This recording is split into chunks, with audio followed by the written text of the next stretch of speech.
Sir, this is Manas Bhattacharjee.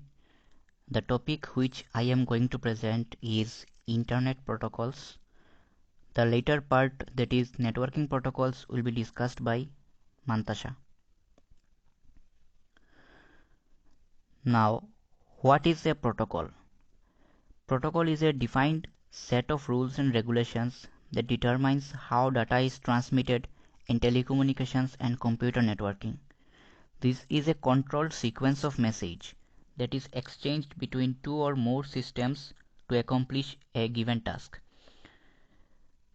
Basically, protocols these are some standard set of rules that allow electronic devices to communicate with each other. These rules include what type of data may be transmitted, uh, what commands what commands are used to send and receive data, and how data transfers are confirmed. For example, we can think of a protocol as a spoken language. Each language has its own rules and vocabulary. If two people share the same language, they can communicate effectively. Similarly, if two hardware devices support the same protocol, they can communicate with each other. Next is Internet protocols. Internet protocols basically lies in the Internet layer. It is the principal communication protocol in the Internet protocol suite for relaying datagrams across the network boundaries. It is responsible for addressing each packet to its destination, and it is also responsible for selecting the best route to send the packets to its destination. That is, we have seen that Internet protocol suite which is used for transmitting data over the Internet. This contains dozens of protocols, and these dozens of protocols may be broken up into four categories, or we can say four layers, four basic layers. Number one, link layer. For example, point-to-point protocol and Wi-Fi. This establishes communication between devices at a hardware level. The second one is internet layer. For example, IPv4, IPv6, that is internet protocol address, IP address in a 32-bit format, and also IP in the next generation. These initiate data transfers and route them over the internet. The third one is transport layer. For example, transmission control protocol and user datagram protocol. It defines how packets are sent, received, and confirmed. The fourth one is application layer. For example, HTTP, FTP, Hypertext Transfer Protocol, and File Transfer Protocol. It contains commands for specific applications. For example, we have seen that when we are when a web browser uses HTTPS to securely download the contents of a web page from a web server, and we have also seen that an email client uses SMTP, Simple Mail Transfer Protocol, to send email messages through a mail server. Now there are some examples of internet protocols. The first one is Transmission Control Protocol.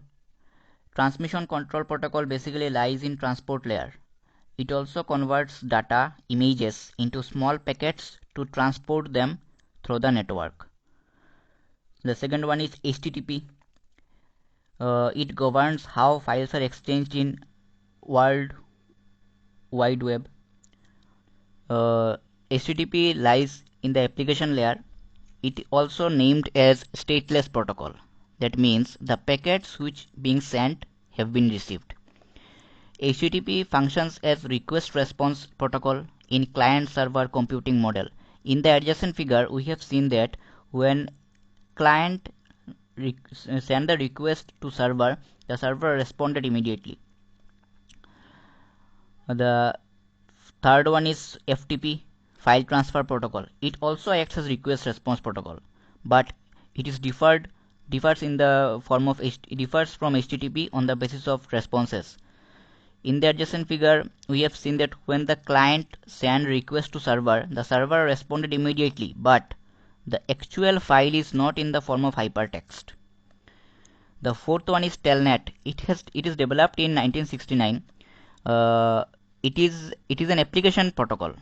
used in the internet or local area network to provide bidirectional interactive text-oriented communication facility using a virtual terminal connection.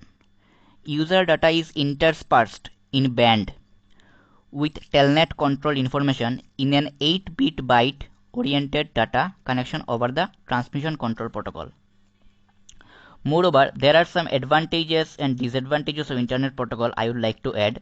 The basic advantages are heterogeneity, that is, it is easy to mix different equipment types and protocols on the same wireless network at the same time.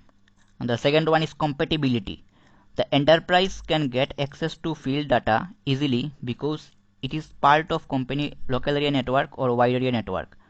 The field data is in a internet protocol packet form that is compatible with the enterprise network.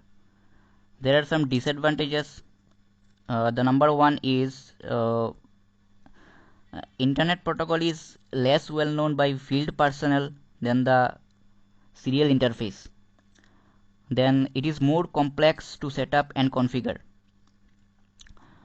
And most existing field devices do not have a network port, or it is an optional feature. So we have seen that internet protocols are very important to mankind nowadays because of increasing number of computers. So these rules are very necessary in our life. If we can implement it, it will be much beneficial for us. Thank you.